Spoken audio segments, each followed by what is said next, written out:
ओम शांति। ओम शांति।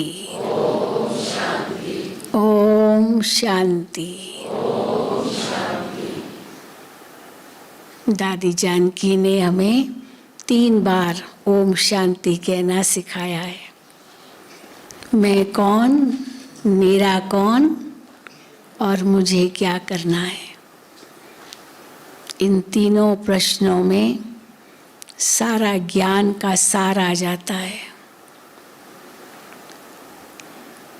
तो सबसे पहले तो प्यारे बाप दादा, सभी दादियाँ, सर्व मधुबन निवासी, सबके तरफ से आप सभी का मधुबन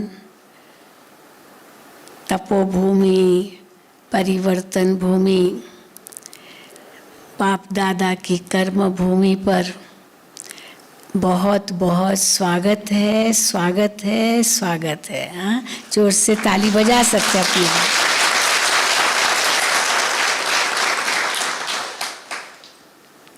और आते ही आपको बैज दिया गया, योग तपस्या भट्ठी संपन्नता की ओर। बाबा ने तो हमें सिग्नल तो दे ही दिया है कि बस सभी संपन्नता की ओर जाना है, समाप्ति की ओर जाना है, संपूर्णता की ओर जाना है।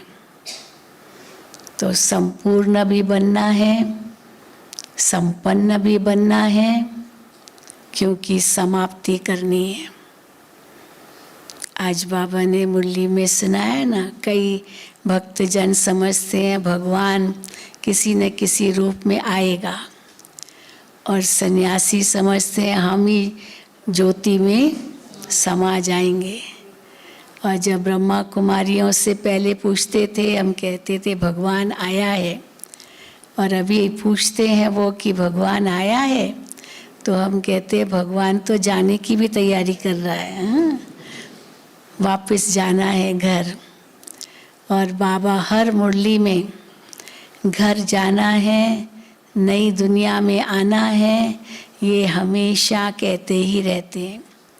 और घर जाने लिए बाप को याद करो, घर को याद करो, और नई दुनिया में जाने लिए, स्वर्ग में जाने लिए वर्षे को याद करो, जो तुम्हारा जन्म सिद्ध अधिकार है।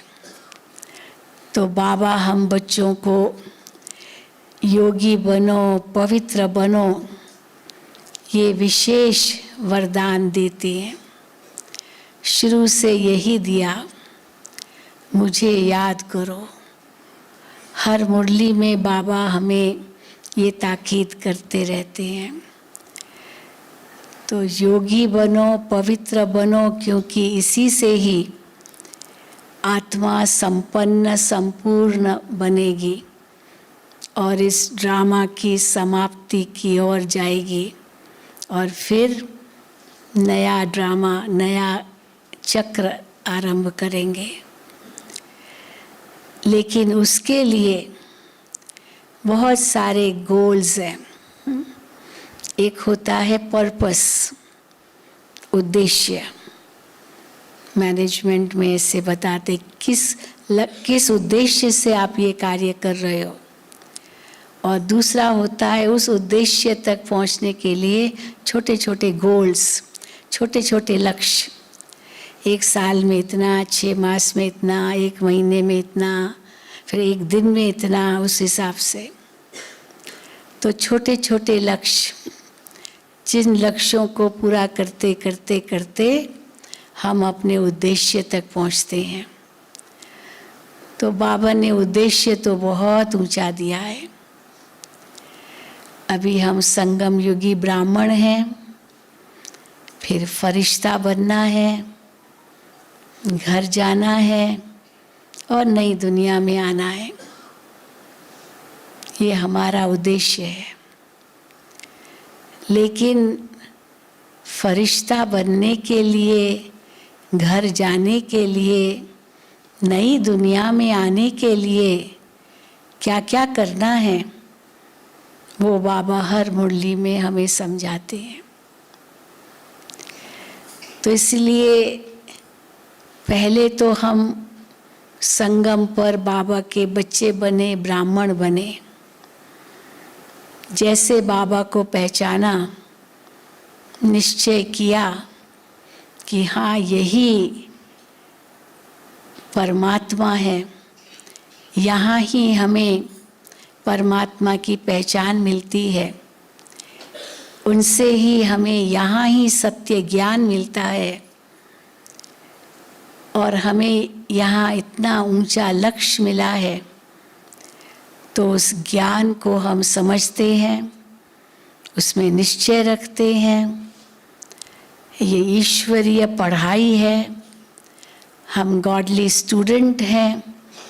ये निश्चय करते करते हम आगे बढ़ते हैं और फिर जितना निश्चय हमारा पक्का होता जाता है उतना नशा बढ़ता जाता है। तो निश्चय जितना पक्का होगा उतना ही नशा बढ़ेगा और जितना नशा होगा उतना ही फिर निशाने तक, जो हमारा उद्देश्य है, उस तक पहुंचेंगे।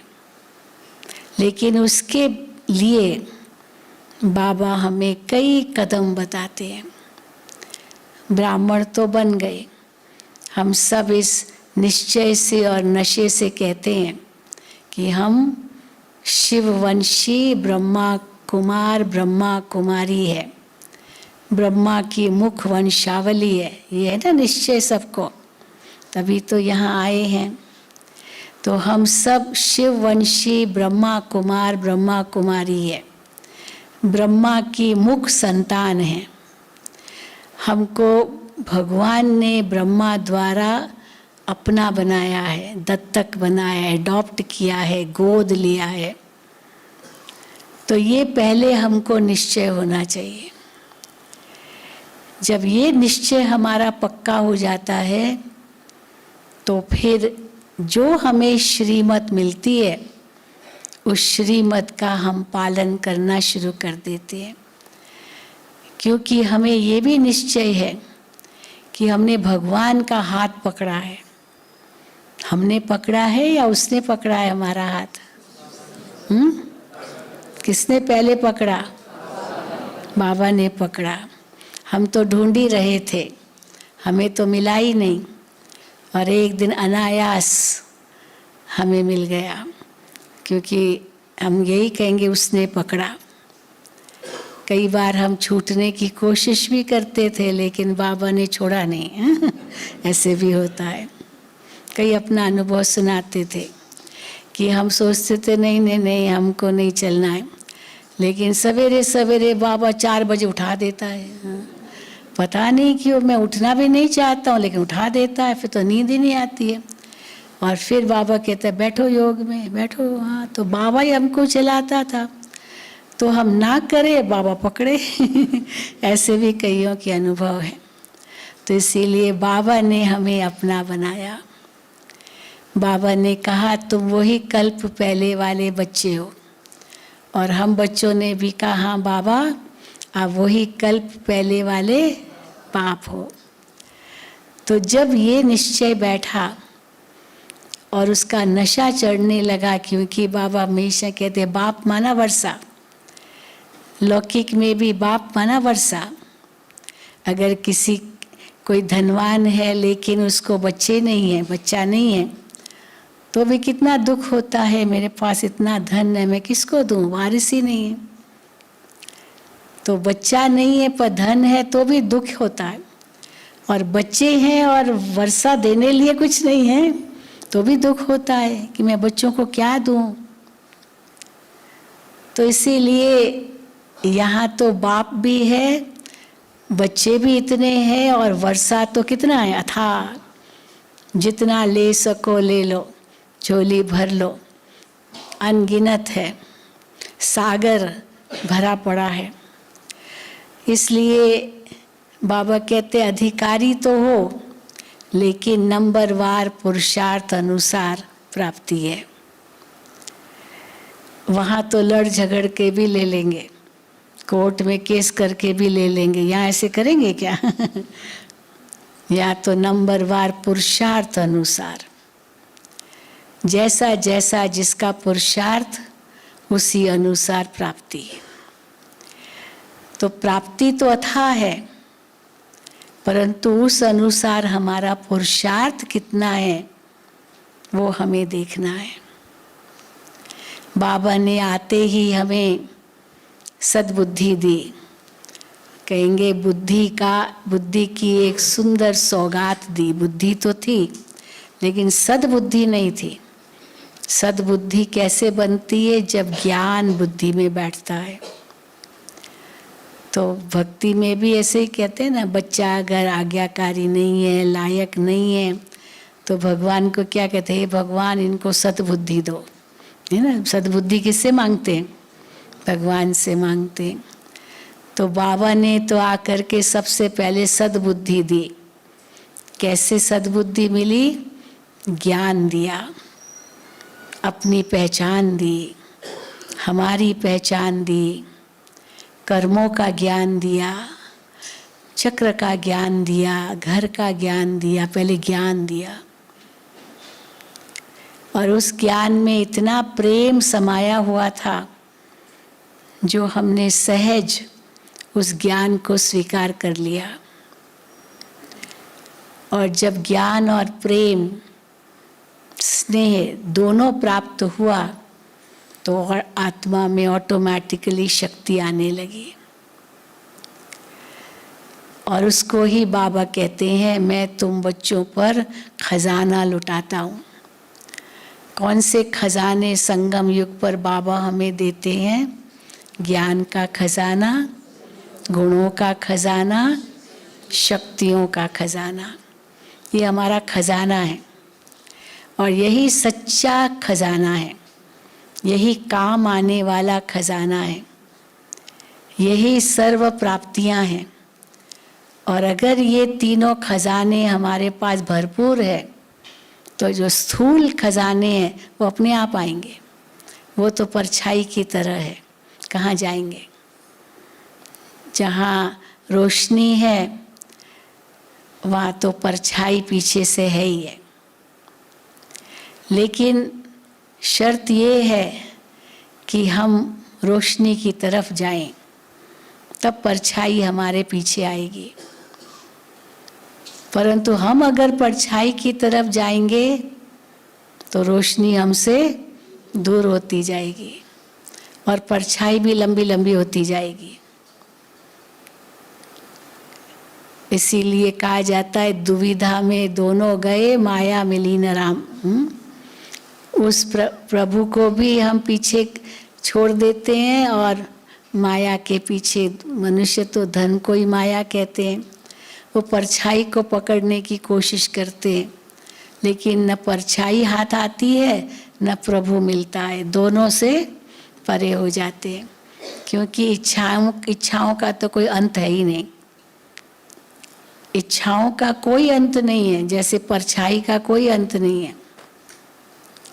इसलिए शर्त ये है कि अगर हम प्रकाश की ओर जाते हैं तो परछाई पीछे पीछे हमारे आती जाएगी, और जितनी परछाई हमारे पीछे पीछे आएगी, हम रोशनी की ओर जाएंगे, उतना उतना धीरे धीरे परछाई छोटी होती जाएगी, छोटी होती जाएगी परछाई।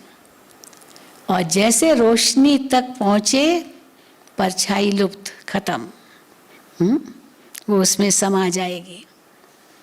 तो जब प्रकाश मिला, प्रकाश के साथ है तो अंधेरा है ही नहीं। तो इच्छा मात्रम अविद्या बन जाते हैं, क्योंकि बाबा हमको इतने खजाने देते हैं जिसमें जितना खेलते रहो और बातों में बुद्धि जाएगी नहीं। फिर बाबा कहते हैं ये आपको बांटना भी है, केवल अपने तक नहीं रखना है। तो ज्ञान का खजाना कैसे बांटेंगे? वाणी द्वारा, मुख से। गुणों का खजाना कैसे बांटेंगे? कर्म द्वारा। और शक्तियों का खजाना कैसे बांटेंगे? मन द्वारा, संकल्प द्वारा।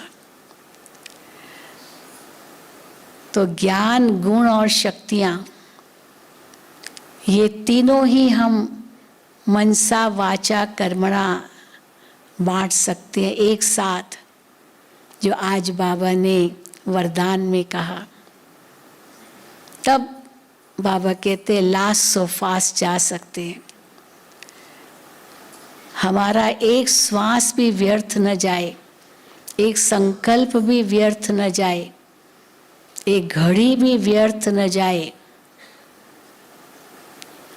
तो जब श्वास, संकल्प, शक्ति, समय एक भी व्यर्थ नहीं जाएगा, इतना समर्थ होगा, तभी हम संपन्नता, संपूर्णता तक पहुंच सकते हैं।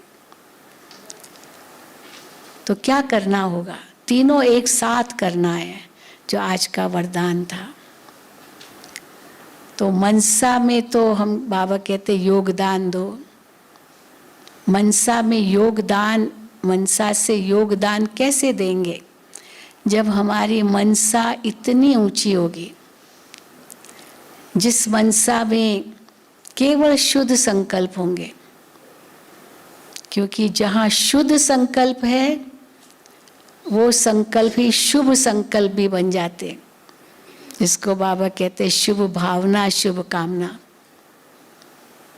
क्योंकि वो शुद्ध संकल्प है। तो जहाँ शुद्धि है वहाँ शुभ है। कहते हैं ना, शुभ कहाँ होता है? जहाँ शुद्ध है। तो जहाँ शुद्ध संकल्प है वहाँ शुभ स्थिति है, और जहाँ शुभ है वहाँ लाभ ही लाभ है, शुभ लाभ। हाँ, कहते हैं ना, प्राप्ति ही प्राप्ति है। अर्थात प्राप्ति कैसे है? क्योंकि समर्थ ही है।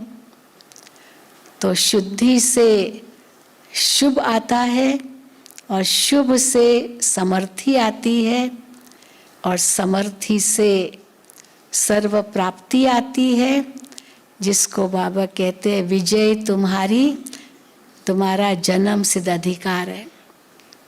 सफलता तुम्हारा जन्म सिद्ध अधिकार है। सफल करो और सफलता को पाओ। तो क्या सफल करते जाओ। हमारा हर संकल्प,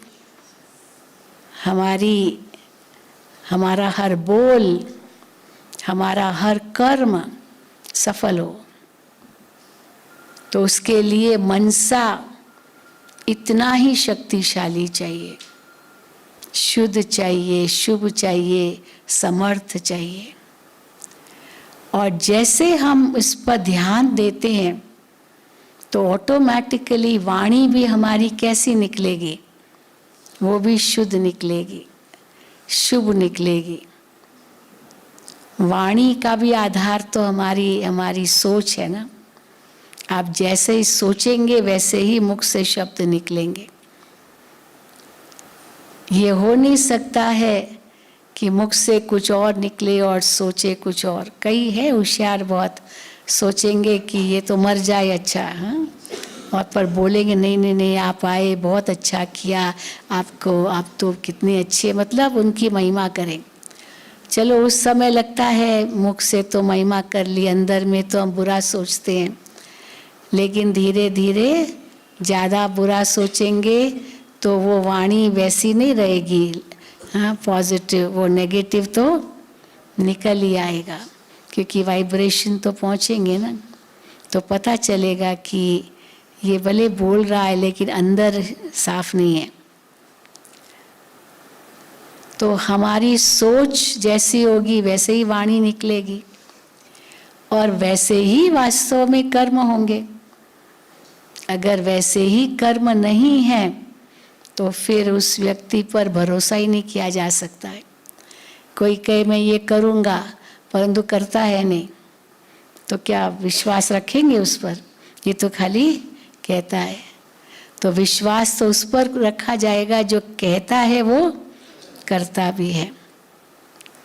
और अगर कोई कहता है पर करता नहीं है तो वो तो धोखेबाज हो गया।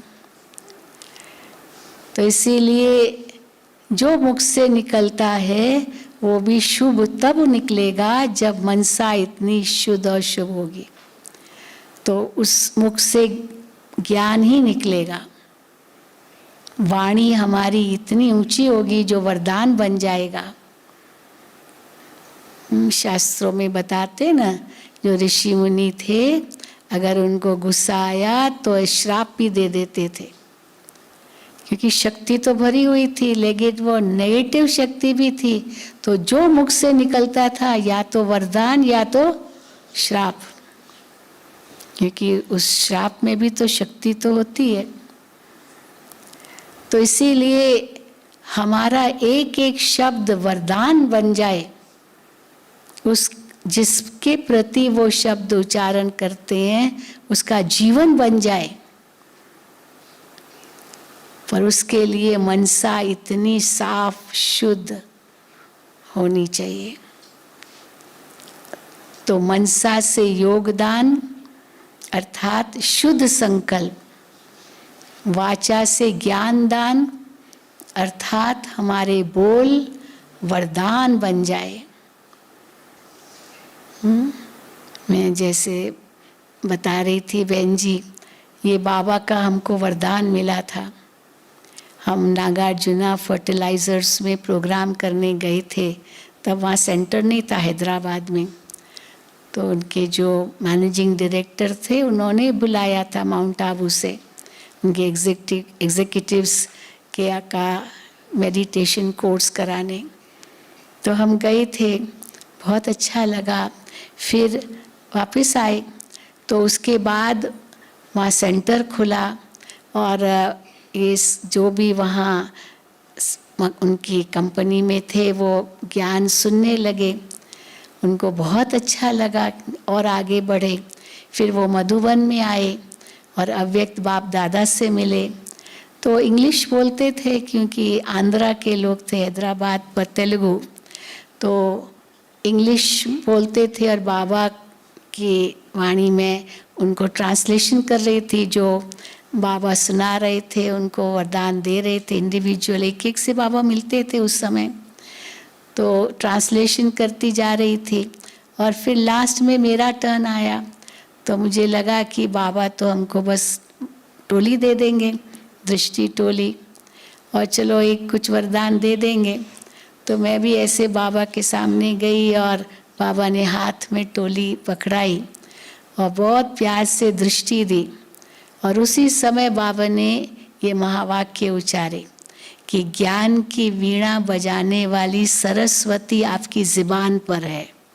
ये बाबा ने उस समय ये वरदान दिया। अब जब ये वरदान दिया तो उसके बाद मेरी बुद्धि बहुत चलने लगी।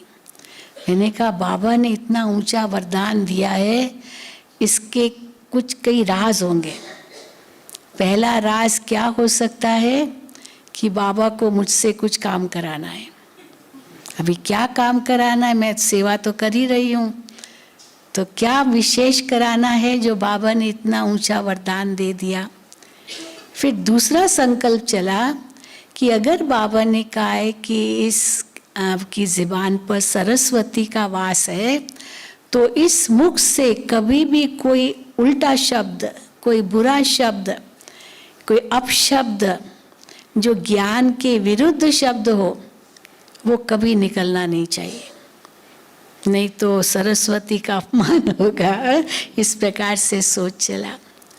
तो बस इतना दृढ़ संकल्प किया तो एकदम परिवर्तन जैसे आ गया। कुछ भी ज्ञान के सिवा और कुछ बातें नहीं करनी है। कोई अगर नेगेटिव सुनाता भी है हम सुनते नहीं हैं, हम कहेंगे भाई जो करेगा सो पाएगा, हम क्यों कहें कुछ। और इस ज्ञान से ज्ञान ही निकलना चाहिए। और फिर बाबा को और क्या कराना है मुझसे वो भी था संकल्प। बस उसके थोड़े दिनों के बाद टेलीविज़न का निमंत्रण मिला, जो बताया ना, तो ये बाबा को सेवा करानी थी। और उसके आधार पर बाबा ने हाँ वो कार्य कराया। तो इसीलिए हम तो यही कहते हैं कि हमने एक ही लक्ष्य रखा कि हमको तीनों कार्य एक साथ करना है।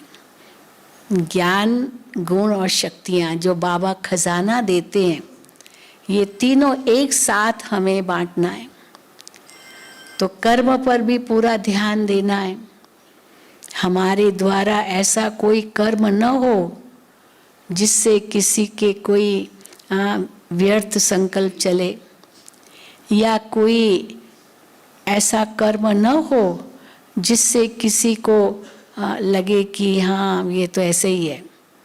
लेकिन हमारे कर्म भी इतने ऊंचे होने चाहिए, तो सारे गुण हमारे कर्मों में दिखाई देने चाहिए। एक एक गुण हमारे जीवन में होना चाहिए, जो बाबा इतने गुणों की लिस्ट दे रहे हैं। आत्मा के अनादि गुण भी और देवताओं के दैवी गुण भी, ये सब हमारे अंदर होने चाहिए। तो एक एक पर ध्यान देना है।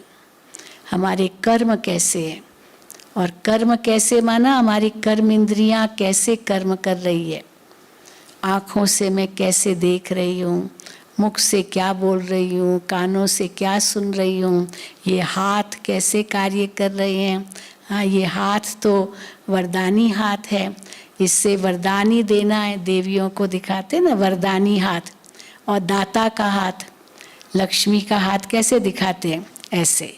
ये दाता का हाथ है और ये वरदान का हाथ है। तो या तो ऐसा हो हाथ, या तो ऐसा हो, या तो ऐसा हो, आशीर्वाद का हाथ। कभी भी भिखारी का हाथ ना हो। भिखारी का हाथ कैसे होता है, ऐसे। तो बाबा ने तो हमें दाता बना दिया है।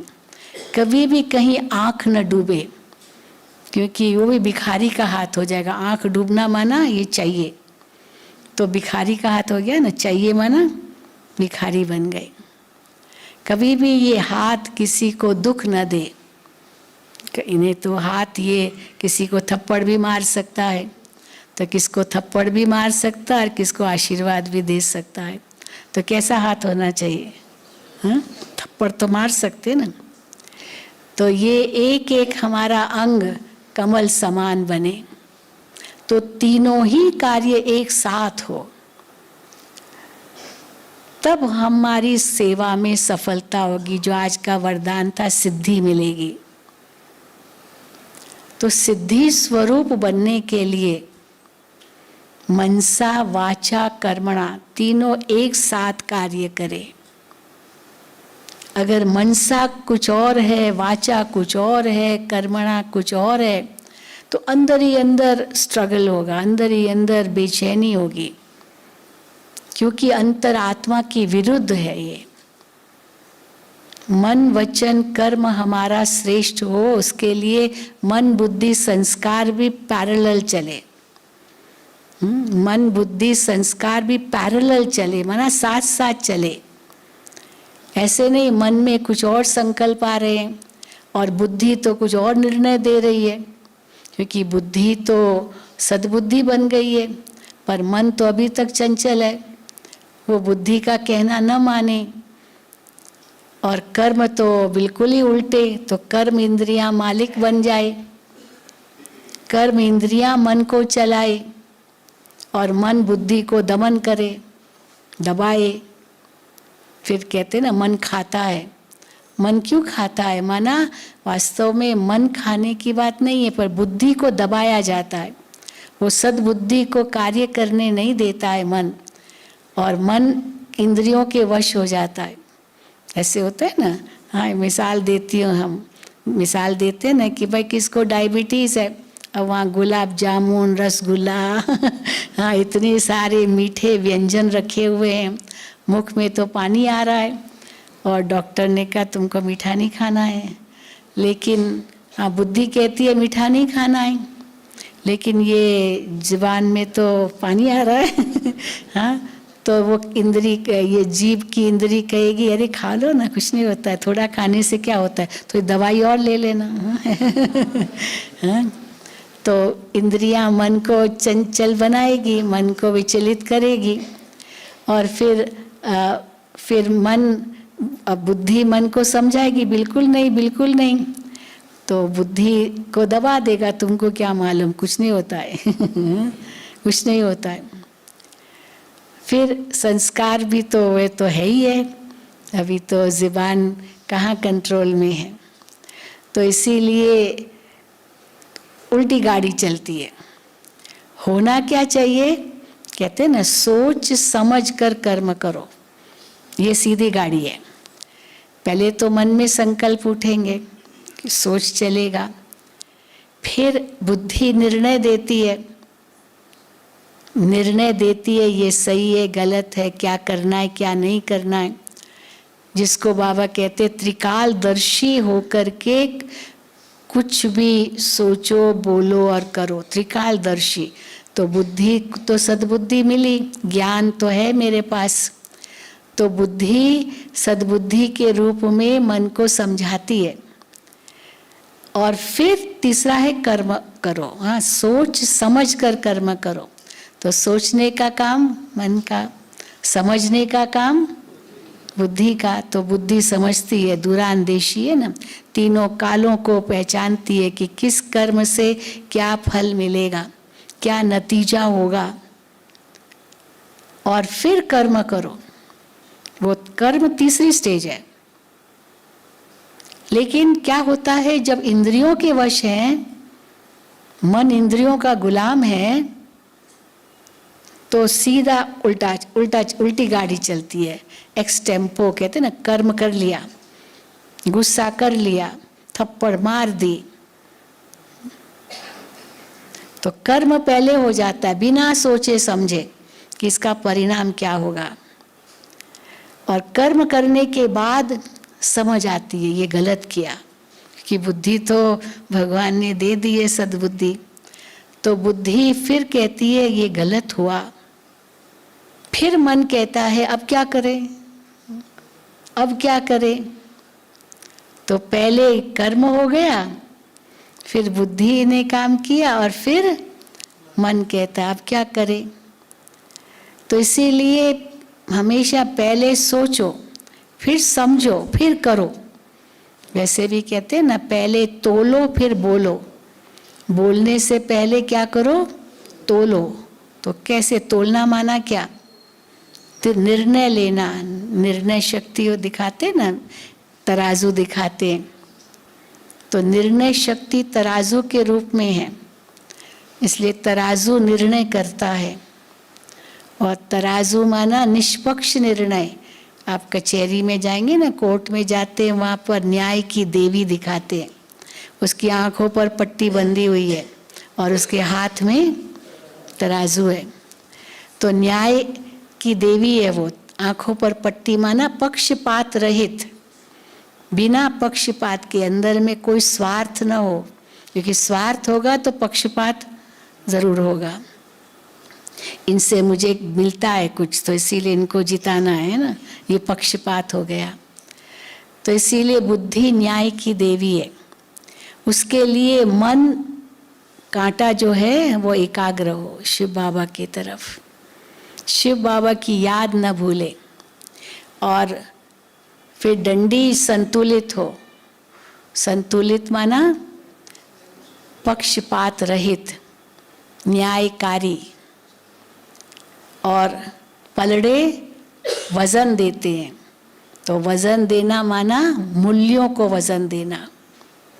अगर मूल्यों को वजन नहीं दिया, पक्षपात में आ गए, मन शिव बाबा में लगा हुआ नहीं है, स्वार्थ है, तो वो न्याय सही नहीं है, ऐसे कहेंगे ना। तो इसीलिए बाबा कहते हैं कि पहले तोलो फिर बोलो।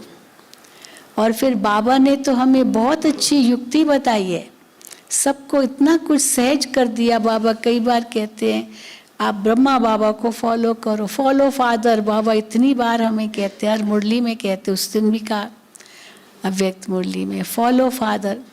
अब फॉलो फादर माना बाबा के कदमों पर चलो। अब बाबा के कदमों पर चलना माना बाबा ने जो किया वो हमको करना है। बाबा ने जो कहा वो हमको करना है, किया और कहा। तो हर कदम पर पहले ये निर्णय करो, अगर बाबा इस समय यहाँ होता तो बाबा क्या करता, बाबा क्या कहता, बाबा क्या सोचता, वो मुझे भी ऐसे ही करना है, क्योंकि फॉलो फादर करना है। तो फिर तो बस आंख बंद करके भी चल सकते हैं, बस कदम पर कदम ही रखना, हमको सोचने की ज़रूरत ही नहीं है, क्योंकि बाबा ने किया वही करना है। बाबा ने कैसे परिस्थितियों का सामना किया हमें भी करना है।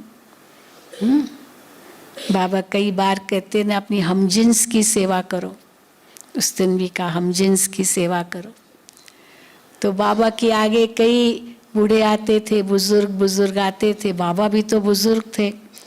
तो बाबा को कहते थे बाबा हम कर नहीं सकते, ये नहीं कर सकते, बहुत कुछ कहते थे।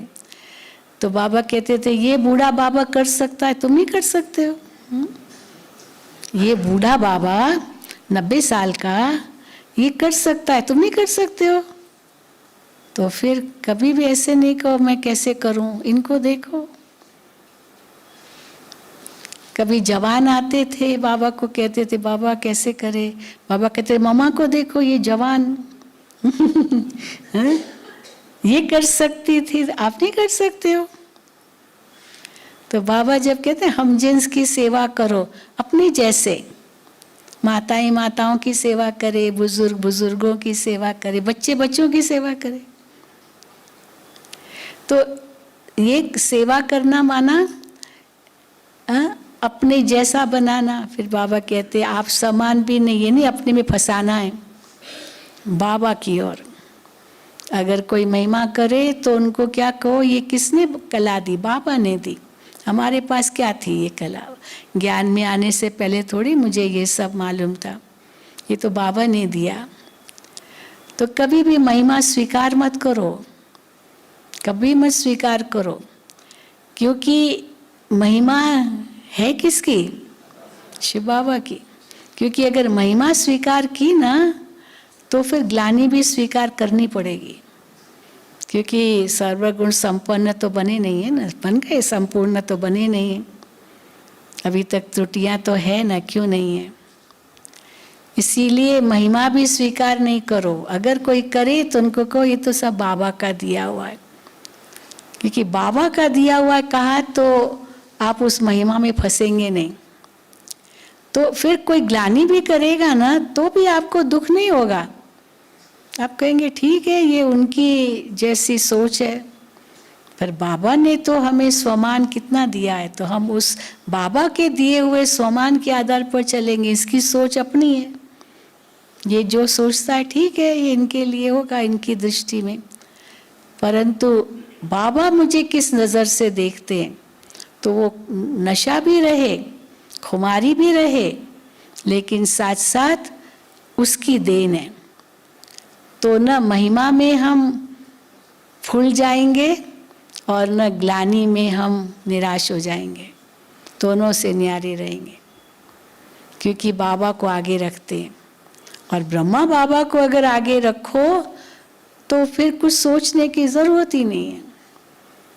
बाबा के सामने कितनी बातें आई, बाबा की कितनी ग्लानि की, कहाँ ब्रह्मा बाबा इतनी ऊंची उनकी बिजनेस थी, हीरे जवाहरातों के व्यापारी थे, राजाओं महाराजाओं के साथ उठना बैठना था, अंग्रेज भी उनके कई मित्र थे क्योंकि अंग्रेज़ों का ज़माना था।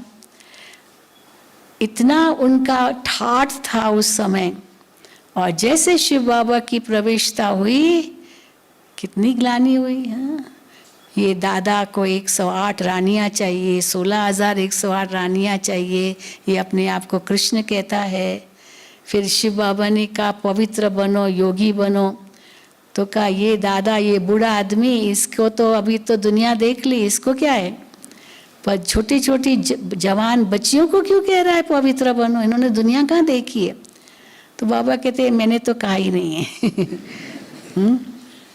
उसने कहा है, और जब कहा मुझे भी कहा, क्योंकि मैं भी तो गृहस्थी हूँ ना, मेरे भी तो लौकिक बाल बच्चे हैं।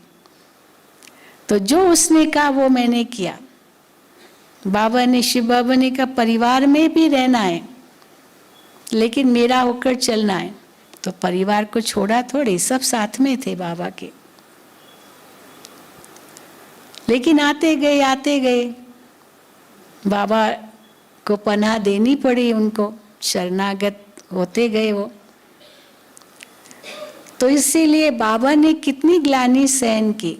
तो कोई बात नहीं, बाबा ने सहन की तो मैं भी करूँगा, इसमें क्या है, हा? हमको तो बाप समान बनना है ना बाबा की मुरली में आता है। कभी कभी ब्रह्मा बाबा शिव बाबा को कहते, बाबा ये क्या, पहला का जो जीवन था कितना रिस्पेक्ट मिलता था, और बाबा का बनने के बाद कितनी ग्लानि होती गई। बाबा ने कहा कोई बात नहीं, तुमने भी बहुत ग्लानि की है भक्ति में। शिव बाबा की ग्लानि की है ना, सर्वव्यापी है, कुत्ते बिल्ले में पता नहीं क्या क्या कह दिया। कोई बात नहीं, तुम भी सहन करो। बाबा भी अपकारियों पर उपकार करते हैं तो तुमको भी अपकारियों पर उपकार करना है। फिर ब्रह्मा बाबा, फिर शिव बाबा जैसे कहे वैसे करना है।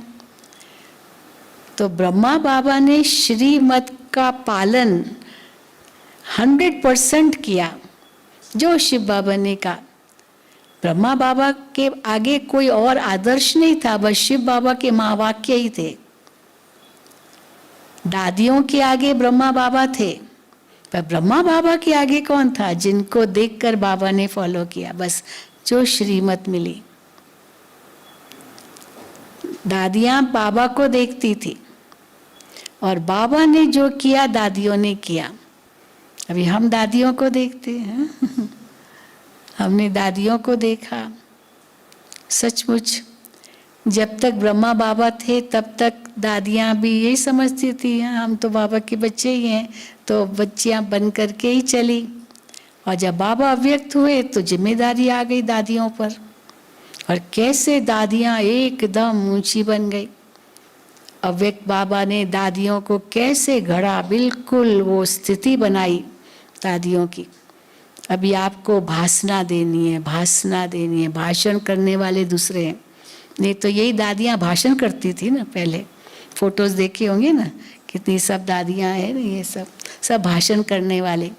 आदि रतन, कितने भाषण होते थे, बाबा सब जगह दौड़ाते थे।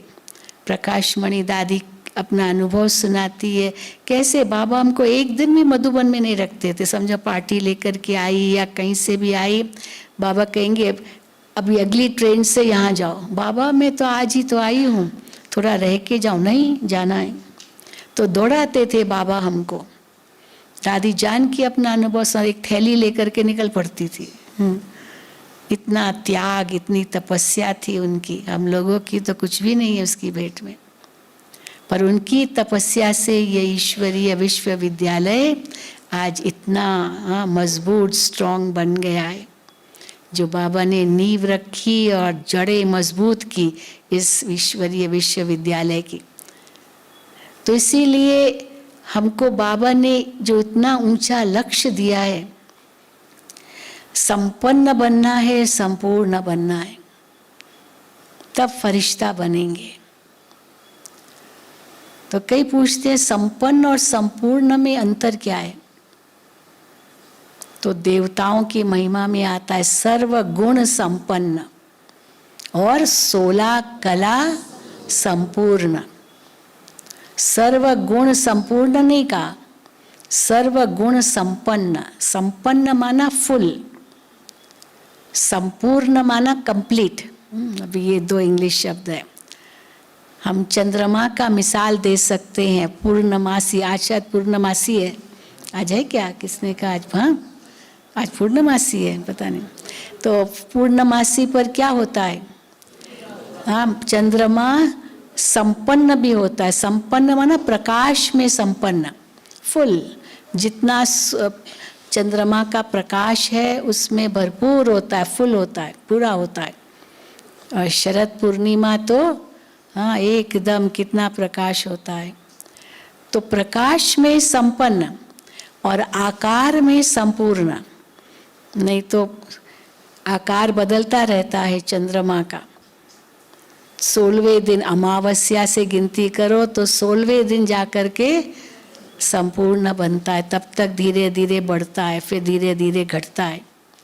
इसी के आधार से 16 आना सच 100% जो कहा भारत के अंदर जो गिनती बताते 16 आना, ये चंद्रमा की कलाओं से गिनती हुई है। तो 16 कला संपूर्ण माना पवित्रता की कलाएं, संपूर्ण निर्विकारी वो बाबा हम बच्चों को बनाते हैं। तो ये तब होगा जब मनसा वाचा कर्मणा तीनों में ही संपन्न संपूर्ण बनेंगे।